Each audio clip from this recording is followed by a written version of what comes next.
እናቱ ታለቅስ ነበር መስቀል ስር እንባዋን ትረጭበት ነበር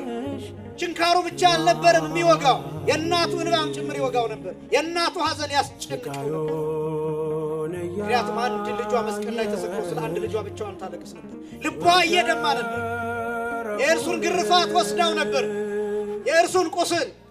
የእርሱን መከራ የእርሱን ስቃይ የእርሱን መቃተት የእርሱን መድከም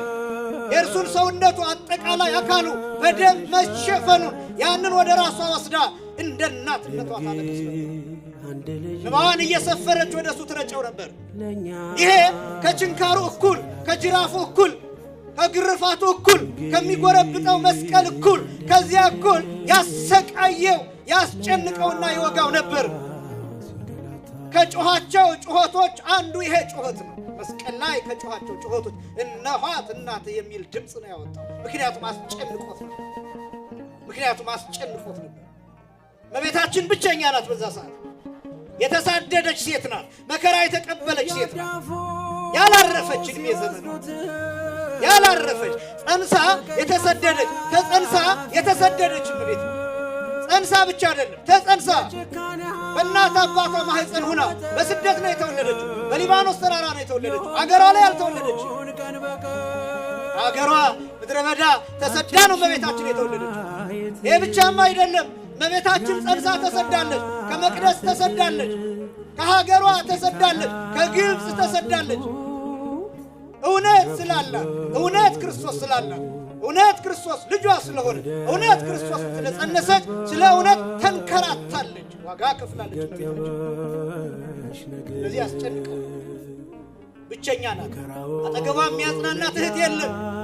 አጠገቧ የሚያጽናናት እናት የለችም አጠገቧ ሆኖ የሚያጽናናት አባት የለም አክስት አጎት የለም ዘመድ አዝማድ የለም ጓደኛ ባልንጀራ የለም ምታለም ሰው ብቻዋን ከዮሐንስ በስተቀር አጠገቧ ያለ ሌላ የለም ስለዚህ አስጨንቆታል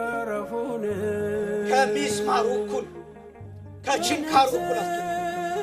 የመጀመሪያው ጊዜ መስቀል ላይ ጌታችን መድኃኒታችን ኢየሱስ ክርስቶስ የጮኸው ጩኸት እነኋት እናትህ እነሆ ልጅሽ የሚል ቃል በዮሐንስ ወንጌል ምዕራፍ 19 ከቁጥር 26 ጀምሮ ቁጥር 26 እና 27 ላይ ኢየሱስም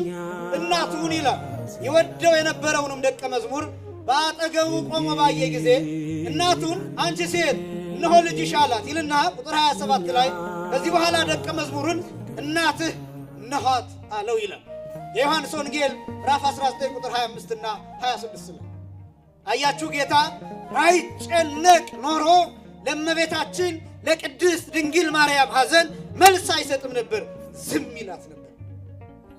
ዝም ይላት ስለዚህ ለእመቤታችን ለሐዘኗ መልስ ይሰጣል